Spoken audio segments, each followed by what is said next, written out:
Welcome back to the channel, guys. I'm Cameron and this is the So Well Garage.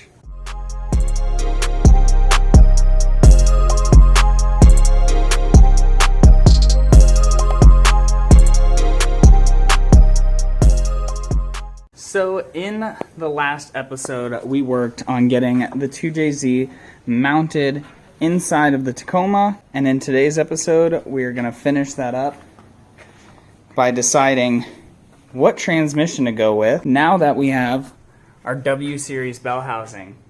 So this is a bell housing for a 2JZ to a W series Toyota gearbox, and we have two of those here. So we have the W59 that came out of the truck here, and we have the W55 that came out of another Toyota truck. In today's episode, we are going to be working on getting the 2JZ and its transmission mounted inside the truck, and hopefully by the end of this episode we will also have our cross member for the transmission built and mounted in the truck.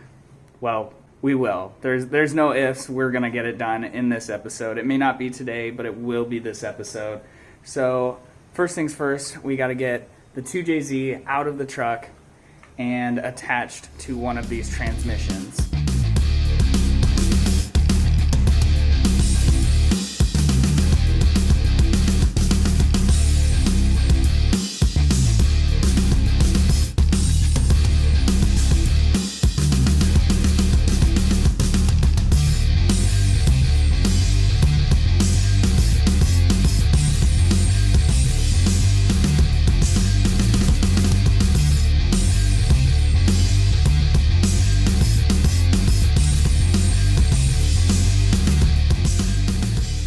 You guys might have noticed that I picked the W55 to go with, and the reason that I'm going with that is because this transmission was used in 2JZ applications. The W55 is the exact same transmission that was used in the manual IS300s, and that is why I've decided to go with this. Now, there's nothing wrong with the W59, and honestly, the W59 and the W55 look basically identical. I can't honestly tell a difference between the two other than the fact that this one is dirty and clearly had an oil leak in the back. Wonder who did that. Other thing that I have noticed is that if you look at the depth, the 2RZ bell housing and the depth on this, it's actually significantly more shallow. I would say that's probably 1.5 inches of difference there. So hopefully what that means is it's going to pull our shifter location more to the front of the truck and thus keeping our stock hole where the shifter came from in the Tacoma. So that way, hopefully, we don't have to do a whole lot of cutting or modifying to the actual inside of the truck. I would like to keep this thing as kind of stock sleeper build as I can. I know I'm saying that, but I'm running 15x10s and eventually going to do a wide body kit. So I guess that's kind of stupid, but I would like to not hack apart my interior as much as I can. So anyways, let's go ahead and get to fitting this thing in the truck.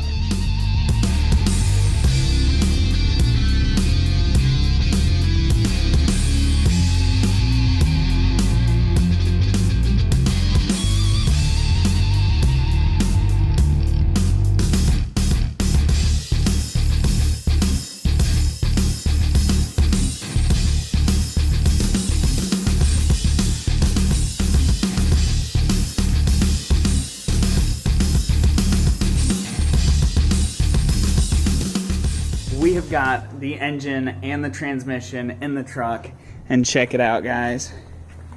The placement is almost perfect, and I say almost for a certain reason, and I will explain that in just a second once we move to the inside of the truck. But as you can see, we have perfect clearance right along our firewall and the transmission tunnel. We have enough clearance back here that I'm not worried about anything being an issue, but let's go ahead and move on to the interior of the truck and I'll show you guys what I'm talking about. So right here we have our factory Toyota shifter, And as you can see, it's kind of hanging out in the bottom right hand corner here, which means that this transmission needs to go to the left or towards the driver's side just a little bit more. You can see how much room there is there, and well, there's not much here. But one cool thing is we can hit first, second, third, fourth, and fifth. So we may not actually have to make this hole any bigger than it actually is. The shifter fits, well, I mean, about as close as we're gonna get with this, but we are going to have to shift everything over to the left a little bit. Now moving back to the engine bay, our issue with the transmission sitting a little too far to the left or to the passenger side is basically going to have to come from fixing our motor mounts, and that is fine. This for me is my first ever engine swap. I've done plenty of mechanical work before. I've done a whole lot of stuff. This is my first actual engine swap, and I'm honestly really proud of myself and how I was able to actually get as close as we were able to with just an engine, without a transmission, without anything else. We got really, really close. We got everything level, so it is fine. We will fix the motor mounts, and we will make our transmission cross member brace in this episode. But for now, it is going to do it for today. I have work tomorrow, and I don't feel like being out here all night like I was trying to build these motor mounts. So I will see you guys tomorrow. So it is actually 2 days later, guys, and the main reason behind that is because I was actually working and printing this transmission alignment jig, or tool, or whatever you guys want to call it. And basically, what this is going to do is allow me to set this inside here and perfectly center our shifter housing. So now that we have our alignment tool, we're going to go ahead and unbolt the 2JZ, try and get everything as square, level, as aligned as possible, and then go ahead and fix these motor mounts and work on the cross member for the W55 transmission. Let's go.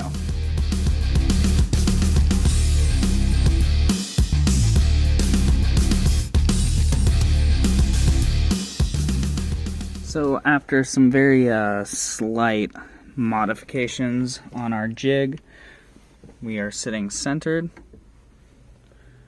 So now it's time to move on to the engine bay and finish up the motor mounts. Hopefully this jig will help kind of keep the transmission centered where it is, and then that way we can go ahead and work on the engine bay.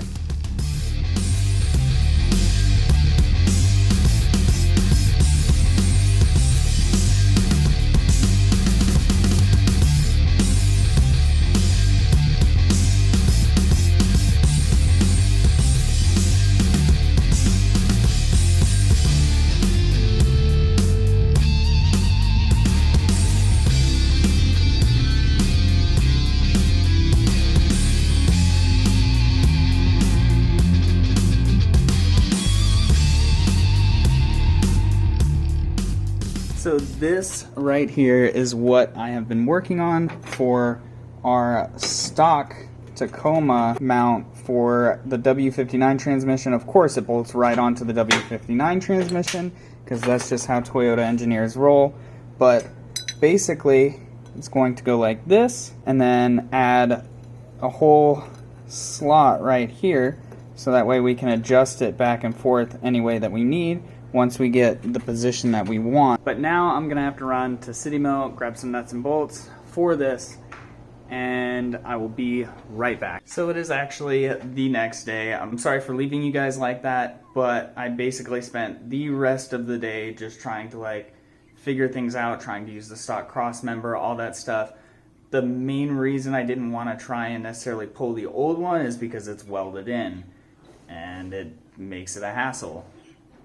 So I went ahead and just decided, screw it, I'm just going to cut everything out and, well, raise the truck up so that way I can get better access, because trying to angle grind under there while it's, not lifted is, it's a pain. So anyways, without further ado, let's go ahead, get the old one cut out, and then build us a new one, and I'll show you guys what we're working with. So let's go.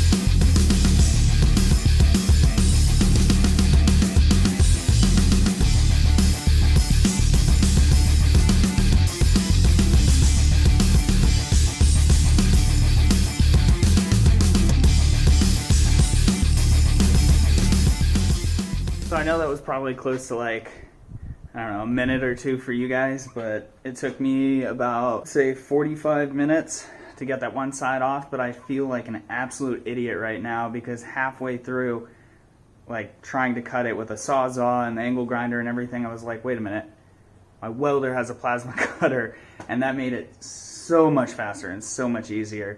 But I'm gonna go ahead and knock out the other side, and then we can start working on the actual cross member. I'm not gonna bore you guys with all that stuff again. So let's go ahead and make the new cross member.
So after all the welding and everything, this is what we've got. And this is our cross member for the transmission mount. And it is slightly adjustable. I've made it so that way you can slide it up or forward and back. And I measured it, and the center of this should be at 17 5/8, and it is. And honestly, I'm really happy with this. There's still a lot of work to do. I'm trying to figure out how I want to mount this in the truck. I would like to make it removable, so I might just build some ledges in the transmission tunnel, well, off of the frame.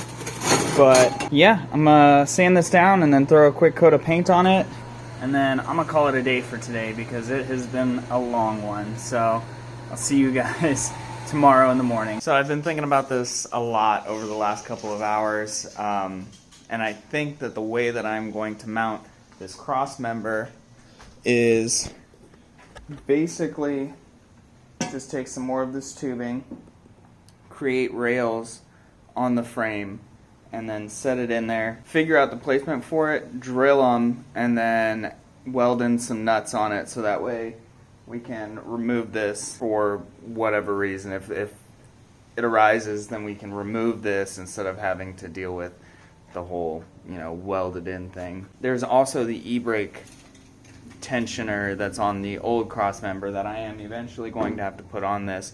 So I mean, that's one reason why we would need to take it in and out several different times. So I think that's going to be the best way. So let's go ahead and do it.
So my idea was a good idea, I think anyways, but my execution of this was pretty poor. I had a lot of issues with clearly the threads and everything getting warped. I figured the bolt being in there would help it from warping some, but it's still kind of warped a little bit. But for the most part, everything is going to work as it should. They're super strong. I've been torquing on these already. So next we have to get these on the frame, and then we can bolt in our cross member. So let's go.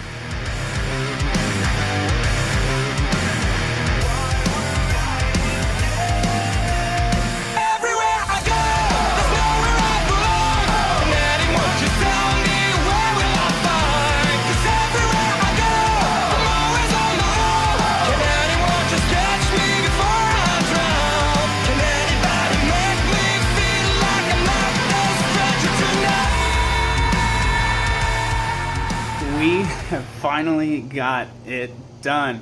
The cross member is in the truck, the braces are welded in, and it is actually bolted up and holding the transmission. There's nothing holding the transmission other than our custom cross member.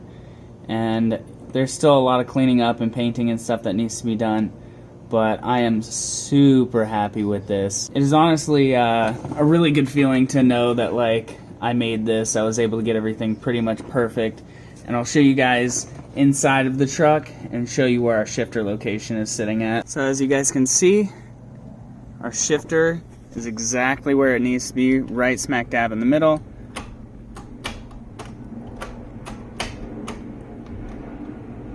Fifth and reverse. So we can hit all the gears. We won't need to change or move around anything else in here. That's pretty much perfect. So next we can go ahead and move on to our motor mounts, get those fixed and sitting properly.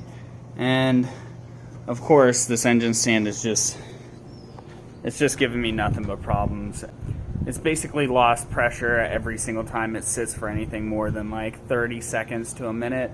And so it just makes getting all of this done a lot more difficult, but doesn't matter. We're gonna get it done. Let's go ahead, move on to the motor mount.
Alright guys, well that is going to do it for today's episode. Thank you guys so much for watching. I know this has been a long one, and if you've made it this far, please consider liking and subscribing. We got a whole bunch of work done in this episode. We remade our motor mounts.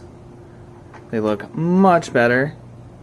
And I think what I'm going to end up doing is actually adding another brace on the bottom here, so that way everything can be boxed in and be as strong as it possibly can. The main reason that it's not like fully boxed is you guys can see that we have that bolt there that we're going to need to be able to access if we ever want to pull this thing out again. So that's why we're not just full sending it with that. But that is going to do it. So thank you guys so much for watching. I'll see you guys in the next one.